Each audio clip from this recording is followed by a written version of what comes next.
Look, finally, Nicki Minaj is of course known for her rap music, turned heads at the United Nations. The superstar used her platform to call out the world's failure to defend religious liberty. She's now backing President Trump's efforts to address violence against Christians in Nigeria. Let's just take a listen to what she said. Faith is under attack in way too many places. In Nigeria, Christians are being targeted, driven from their homes, and killed. Churches have been burned. Families have been torn apart, and entire communities live in fear constantly, simply because of how they pray.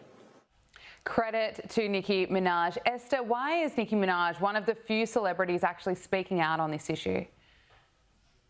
Because surprisingly, she's one of the few celebrities with the moral compass. And she's picked up on a story that has been largely ignored by much of the Western media. I mean, this year alone, 7,000 Christians in Nigeria have been murdered.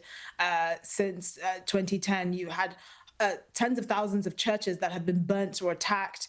You have whole dioceses in certain parts of the country that are being brutally slaughtered on a daily basis.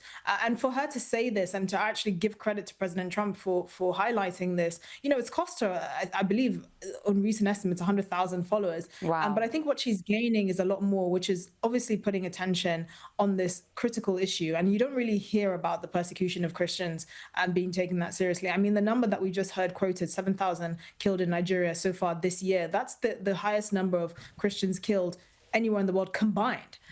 So it's clearly a massive issue that's being carried out by Islamist groups like Boko Haram and Fulani herdsmen. And yet no one is speaking about it, because if you have to praise Donald Trump for actually, you know, bringing attention to this, you'd rather stay silent in the corridors of Hollywood and protect your fickle fan base than actually draw attention to a real crisis and a real tragedy.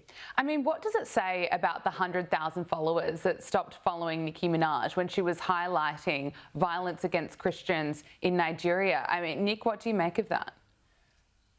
I think it's unfortunately indicative of what we see on the left in a lot of these conversations these days. And for some reason, the left has decided that there's virtue in weakness. And because they perceive that Christians are in the majority in the Western world, they can't conceive that potentially Christians in Africa or, you know, Jews in the Middle East could potentially be the victims of their circumstance. So I give Nicki Minaj a ton of credit for speaking out. I hope she continues to do it. I hope she inspires others to speak out. But it's a really sad day when it takes, you know, a Hollywood rapper to speak out to bring light to something when, you know, there's a whole foreign policy establishment at the United Nations that exists theoretically to bring attention to situations just like this and put it to a stop.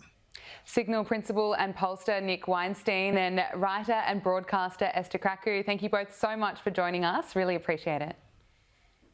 My pleasure.